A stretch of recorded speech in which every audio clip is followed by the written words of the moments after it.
పాత సర్కారు ఉన్నప్పుడే యాళ్లకు పైసలు పడేది. పిండి కట్టలకో పత్తి గింజలకో దేనికో దానికి అవసరం అయితుండే. కొత్త సర్కారు వచ్చిన కాంచి యాళ్లకు పైసలు వస్తలేవు అని పడనోళ్ళు సర్కార్ మీదికి మస్తు మాటలు అనుకుంటొచ్చిండ్రు. ఇక ఇప్పుడు గట్ల అనుకునే ఉండదు తీయండ్రి.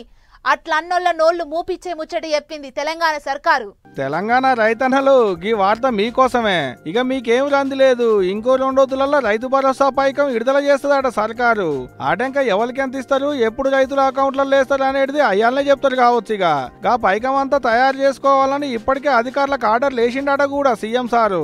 గవర్నమెంట్ ఖజానాలో ఎంత పైకం ఉంది, ఏ శాఖకి ఎంత ఇవ్వాలనేటి లెక్కలన్నీ పట్టుకపోయి సీఎం సార్కు చూపెడితే ముందుగాలనైతే రైతుల అకౌంట్లలో పైకం వేద్దామన్నట్టు చెప్పిండట సీఎం సార్ సుధా.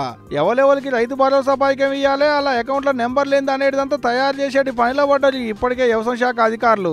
16వ తారీఖు నాడు అంటే సోమవారం నాడు మంత్రులతో కూర్చొని మాట్లాడినాక అయ్యాలనే రైతులతోని మాటామంతి కార్యం పెట్టి అడంక ఎంత పైకం వేస్తారనేది ముచ్చట చెప్తున్నారట సీఎం సారు. గవర్నమెంట్ ఖజానాకేంచి వ్యవసాయ శాఖకు పైకం అందుడే ఆలస్యం, రైతుల ఖాతాలలో పడ్డట్టే. ఇక అయితే రాళ్లు రప్పలు గుట్టలు పుట్టలు ఫంక్షన్ హాల్లు పెట్రోల్ బంకులు కోళ్ల ఫారాలు ఇటుక బట్టీలు పెట్టిన జాగాలకు కటింగ్ చేసి సాగు చేసేటి భూములకే రైతు భరోసా పైకం ఇయ్యాలనుకుంటుందట సర్కారు. పంటేసిన భూములకే పైకం వస్తుంది అనేది ఏం లేదు. దుక్కులు దున్నుకొని పంటేస్తానికి తయారుగా పెట్టుకున్న భూములకు కూడా ఇస్తారట. ముందేత పడ్డ వానలకు ఇప్పటికే చాలా మంది రైతులు దుక్కులు దున్నుకున్నారు. ఇంత మంది గింజలు కూడా పెట్టుకున్నారు. ముందుగాల పడ్డ వానలకు చేతులున్న పైసలన్నీ ఇత్తనాలకు అడుగుపిండికి దుక్కులు దున్నిన కిరాయిలకే అయిపోయినా కావచ్చు. ఇప్పుడు గవర్నమెంట్ చేసేటి సాయం మీదంగా కొట్టేటి మందుల కాసలైనట్టే. ఇస్తామని చెప్పినాక మాట తప్పేది కాదు, ఎప్పుడున్నా ఇచ్చేదే.